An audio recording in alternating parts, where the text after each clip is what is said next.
Hey everybody, um, it's January 2nd, so we're supposed to be expecting some snow tonight, so I got my fireplace going, getting it warmed up in here.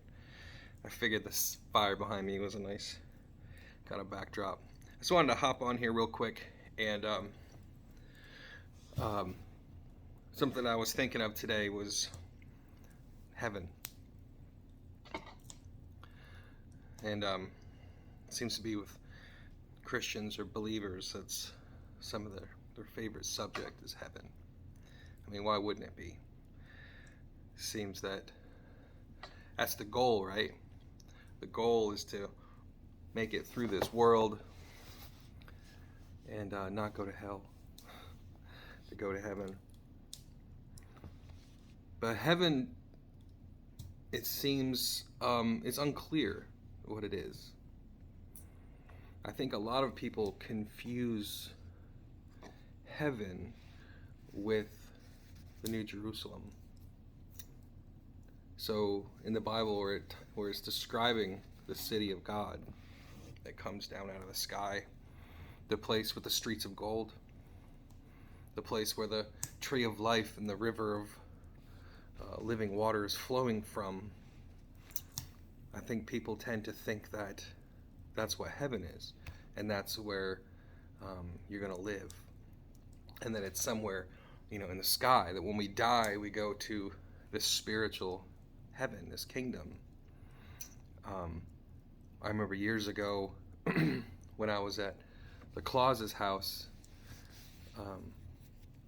Holly used to teach Sunday school, and we were trying to encourage her niece Rachel to come, and she was probably about 7 or 8 at the time, and she didn't want to come. And we were talking to her and trying to encourage her, and she started crying. This little girl. And, we were like, "Oh, baby, what are you crying for? What's wrong?" And she said she didn't want to go to heaven. And the reason why she didn't want to go to heaven was because it sounded so lonely up there in the sky. Like, she even said, like, "I don't want to go up there and just sit on a cloud and play a harp. I don't want to be alone." And I know this is just a little girl, but I think many of us as adults still don't have a fully formed concept of heaven. And I think that when we visualize it, we maybe kind of do the same thing. It's just misty, it's white. You're happy and it's peaceful and quiet. And there's angels around and stuff like that. But heaven is something a little more abstract, and I think that's why we don't have a full concept of what it is, because its description is so abstract. Jesus told his disciples when he was leaving, he said, "My Father's house has many rooms, and I go to prepare a place for you." Which, when we think of that, we might think of like this huge apartment complex or something, or a mansion. I know that my mom, when she talks about heaven, she visualizes herself living in a mansion. And I think it's interesting, when I was younger and I heard, the description of heaven and how the streets were paved with gold and the gates of the city were a pearl and the walls were made out of all these precious stones. I remember it sounding kind of gaudy. Like this place was so much wealth that the streets themselves were paved with gold. Made me think of like the city of Oz. I myself, as I grew, the whole streets paved with gold thing, I think that what that's actually saying is that, because right now gold is king on this earth. Gold is the most valuable thing that we have, really, when it comes to currency. And I think the streets being paved with gold in the city of God is pointing to a reality where money is worthless. That the wealth there isn't measured in dollars and cents. Because gold is it's a soft metal. Realistically, paving the streets with gold would be problematic. I mean, talk about slipping and falling all the time. If there's vehicles there, you're not going to be driving on gold. It'd be a disaster. And I think what that imagery is symbolizing is that the value that we attribute to gold now is gone, and the value that's there is something greater than gold. But very rarely is this heaven described as a place. The only time that I can bring to mind is when the New Jerusalem that comes down out of the sky is described in the book of Revelation. And what's interesting about that city is that it is descending. It is coming from the heavenly place down to earth. And it says now God's place is with man. So what's the point of God creating this entire earth that has everything that we need, every conceivable pleasure, our food, our sunsets, the animals, the air that we breathe, all of the experiences that we have here that are perfectly suited to us because we are of this planet? Why would God do all that just for us to leave and go live somewhere else that's not Earth? It doesn't make sense, and it doesn't sound exciting. So when Jesus was asked about the kingdom of heaven, he never described a place. And his answers a lot of times were cryptic.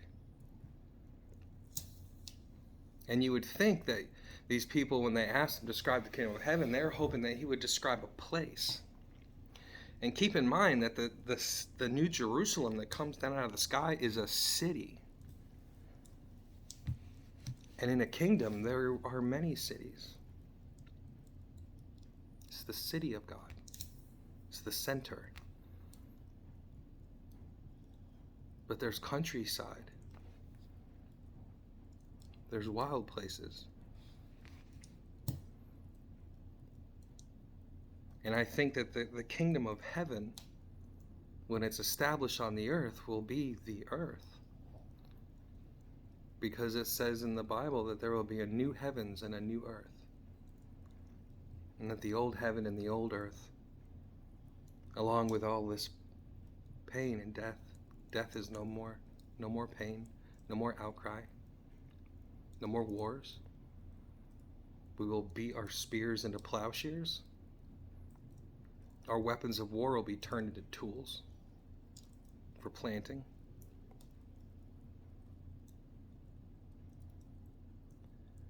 So I want to talk a couple examples of how Jesus described the kingdom of heaven.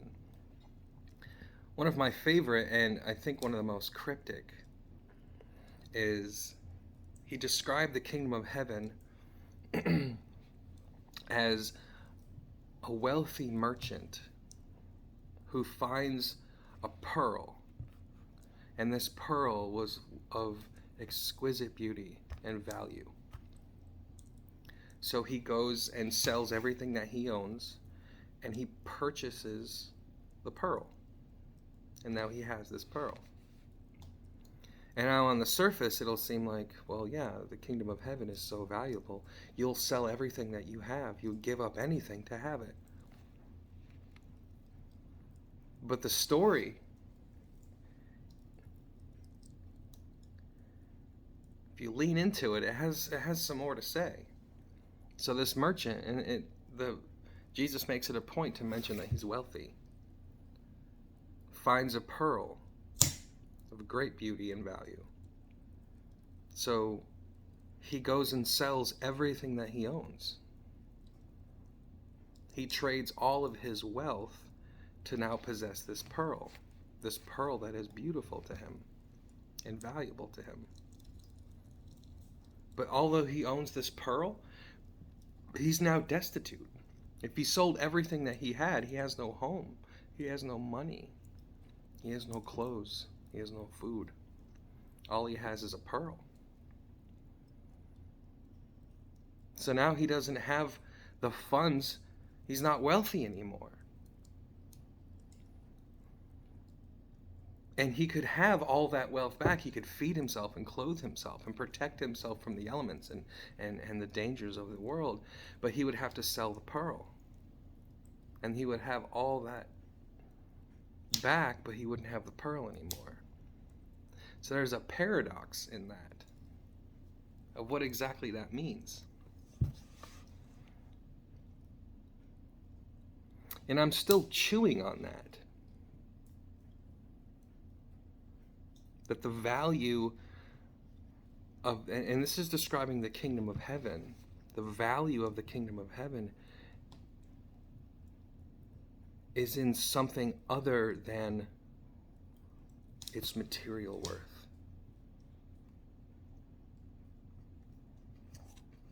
And it's hard to understand in the world we live in, that everything of worth, well, not everything, but we value worth in its, of what it can give us.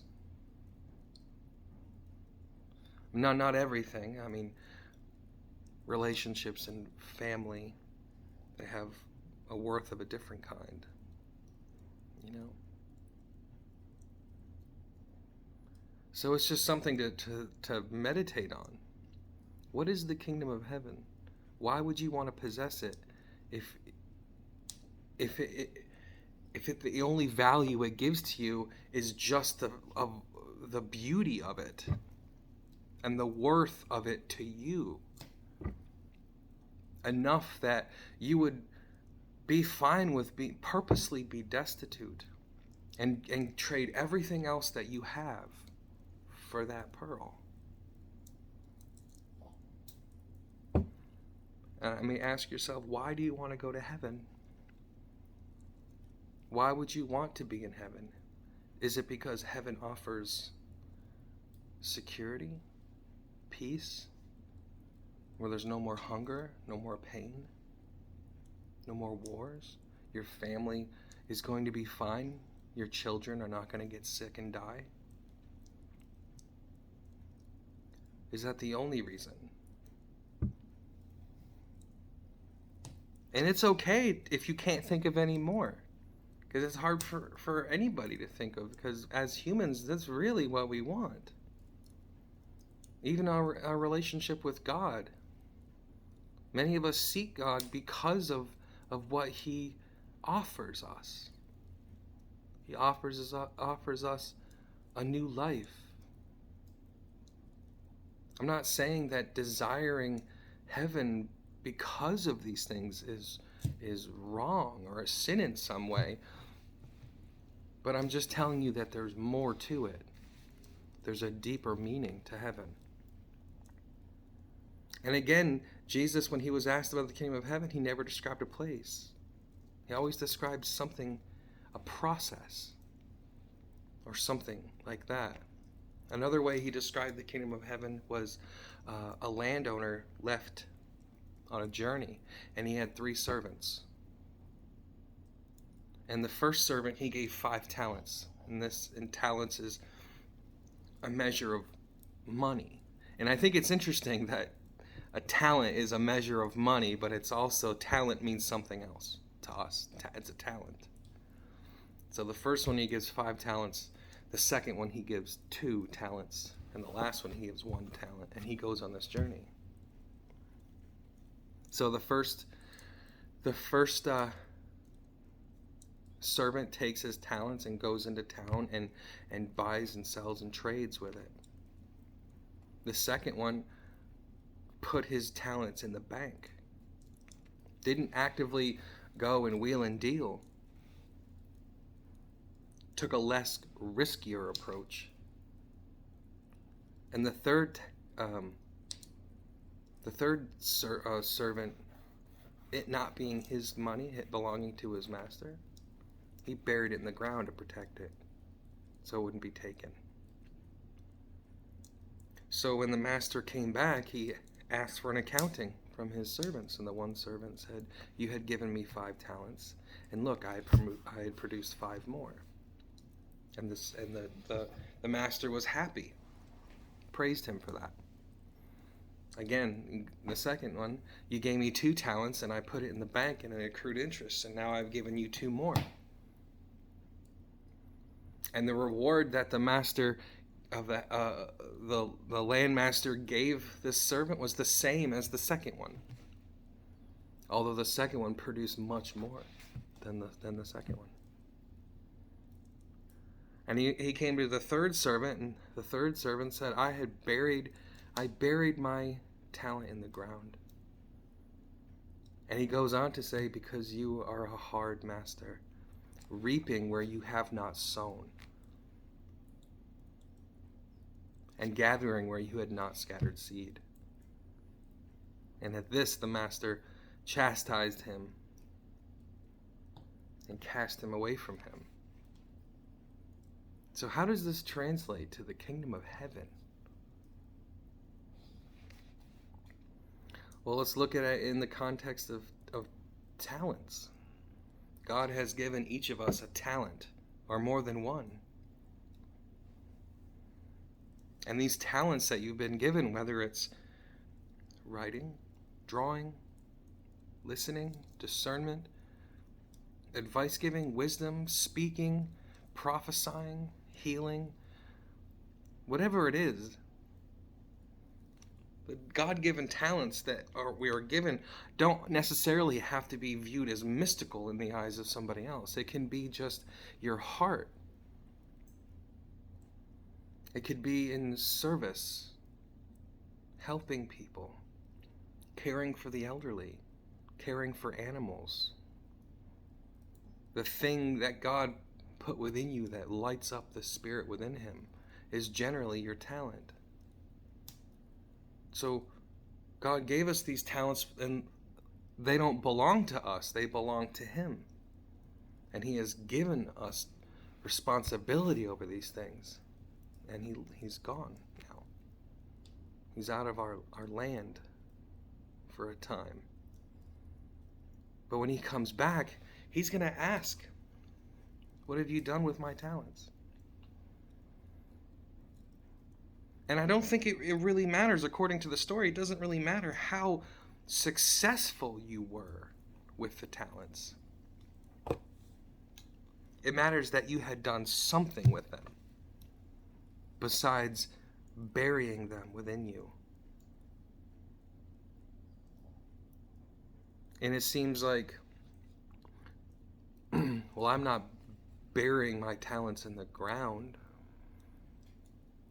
But are you operating? Are you doing something with your God-given talents? The third servant, when asked, the reason why he buried the talents in the ground was because the master was reaping where he had not sown, gathering grain where he did not scatter seed. Which is in essence the servant saying, "Why would I do this? Why would I invest? Why would," almost saying like, if these are your talents, it's your responsibility. If you want something done with these talents, you have to do it yourself. Why would I go and sow and let you reap? I mean, do we have that mentality towards God? God gets blamed for a lot of things. He gets blamed for all the pain in the world. If God was good and if God cared about us, then he wouldn't have let my daughter die. He wouldn't have let my dog die. He wouldn't have let me marry this person that abused me. If God was good, he wouldn't have let my parents beat me. So, if God has given you talents, then why is it up to you? If they belong to him, and if he wants the world to change, then do it yourself. That's the mentality. And again, it's something deeper that's happening. Again, Jesus isn't describing a place. So again, what is the kingdom of heaven? It says, in the Lord's Prayer that we pray that his kingdom comes on earth as it is in heaven. Does that mean, are we praying for... It doesn't even say pray that we get to heaven, which seems to be the goal of many people, is to live a good life. And when you die, you get to go to heaven. When the prayer says, let heaven come to us.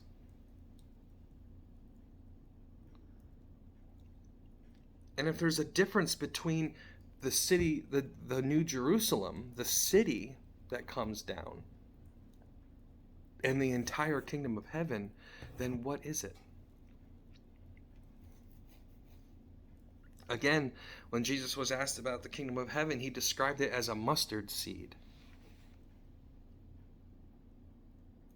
And he said this little mustard seed is a tiny little seed, but if you plant it in the ground, it grows into this great tree that gives shade to the entire garden. It doesn't sound like he's describing a place. He's describing growth.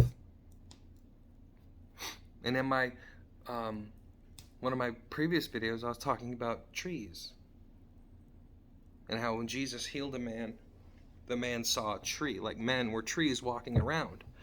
And I described my interpretation of why that is. And I find it interesting that Jesus described the kingdom of heaven as a tree growing from a seed.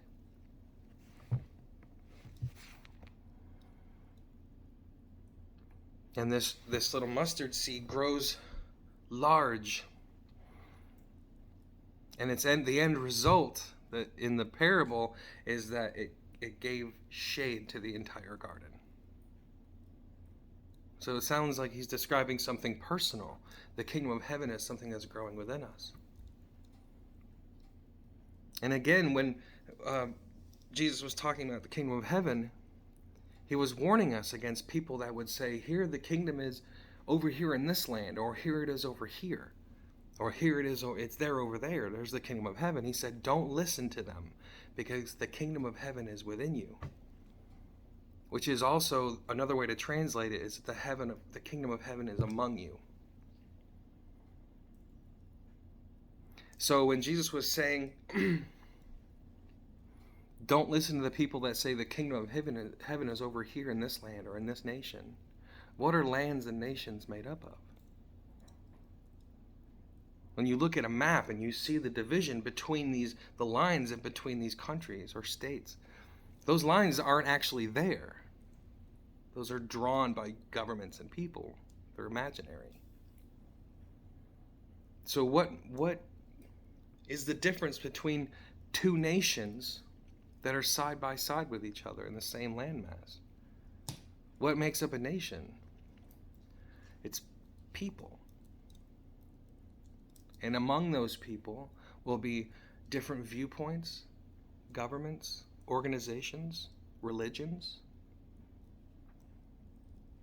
So when Jesus is saying, when people say, here is the kingdom of heaven here, or there it is over there, don't listen to them. And what he's saying is,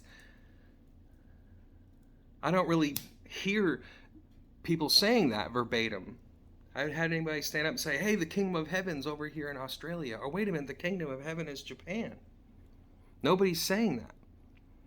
But what they are saying is that every religion is saying that we have the truth. The Christians believe they have the truth.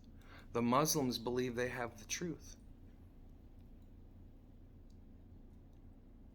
Buddhists, all the Judaism, all the factions of all these different religions, even the different denominations within Christianity, the people in it believe that they have the true path, that this is the path, this is the way to heaven. This is the quickest, straightest, easiest route, and the way we do it, the way we believe, is what pleases God the most. But Jesus is saying, don't listen to them. The kingdom of heaven is within you, or among you. There's so many people that will go to church religiously their whole life. We'll pun religiously, get it? Because they want to go to heaven.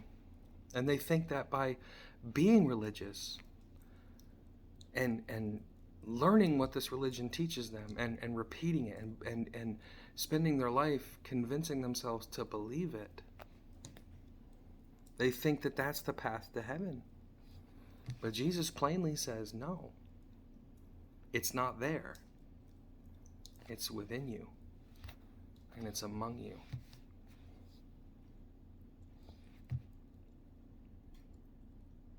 So that pathway to heaven that we're talking about, Jesus describes two paths. There are two paths in life. There's the wide road, the spacious path, and there's the narrow road. So what's the difference between these? What I was taught growing up in my religion was that the narrow path that leads to life, that leads to everlasting life, and the wide path that leads to destruction. In my religion, I was taught that my religion was the narrow path, and that every other belief system was the wide and spacious path, or those that didn't have a belief system, those that were just living their lives vicariously and not giving God a second thought. All of those people, millions and millions of people on this wide road, were on their way to destruction. It says, narrow is the path, and cramped is the gate, and there are few who find it. What does that mean? Religiously, the way I was taught was that my religion was the narrow path. And not only my religion, but only those who really focus, and those who do not let themselves go astray, and who deny themselves everything in life and just focus solely on the path. And when you get to the gate, you had to squeeze yourself through. And no matter how good you were, doesn't matter how good you were barely going to squeeze through this path, this gate, by the skin of your teeth. And I look around me at the other people in my religion who seem to be much more religious than I was, and better people, and more focused. And if they were on that path, then I was not doing well. And I always considered I was in the broad and spacious path because I wasn't as good as them. But what I've come to understand, I believe what God has showed me, is that the broad and spacious path is the religion's. Because when we're part of a group and our beliefs are being echoed back to us, which is reinforcing that what we're doing is the right thing and what we believe is the right thing, it gives us ease. Where, yes, I'm a sinner. Yes, I make mistakes. Yes, I have habitual sin and doubts and all these things, but at least I'm part of this group. And that's got to count for something. And God is pleased with me because I'm part of this group. Excuse me, I gotta stoke the fire.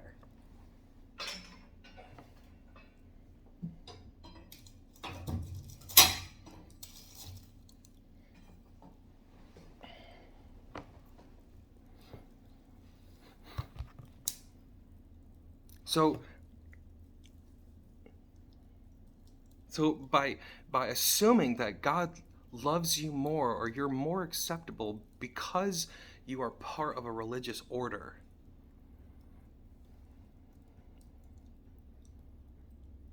I believe that is the broad and spacious path. And it doesn't matter what religion you belong to.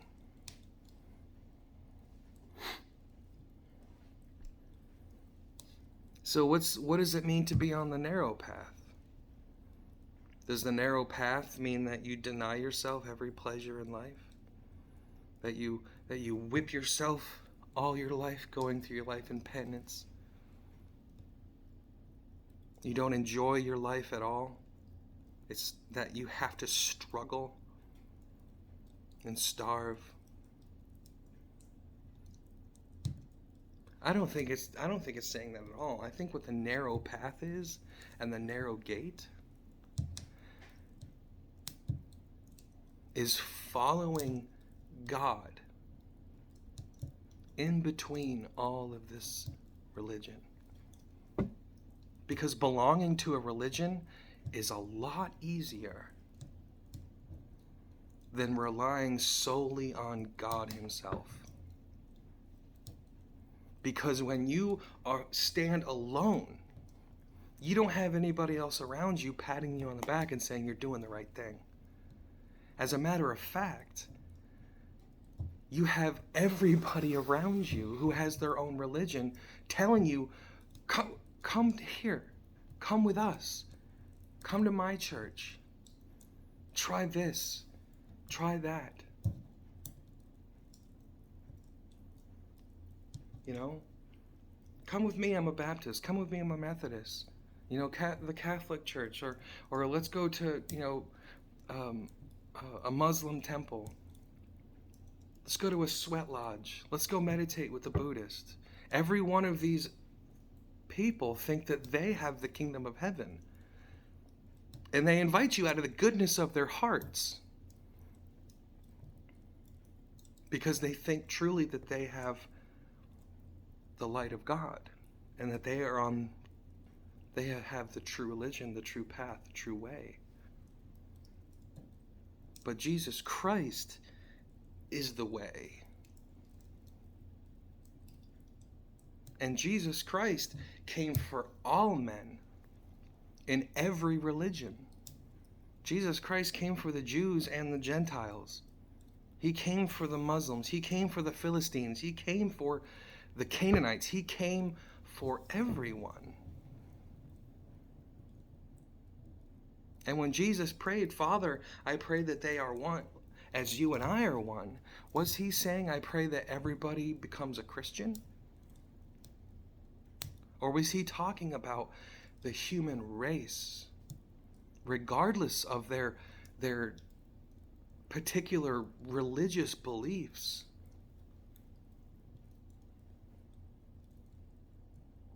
Is that the way? Is that the key to heaven? Is being correct, having the right story, being in the right camp, knowing the secret handshake? Is that how you get there? Is that how you get to heaven? Or did Jesus say, I am the way, the truth, and the life? Squid, stop, Bob. So, no, Squid's going to start barking. Come here, buddy. Come here. Come here. So,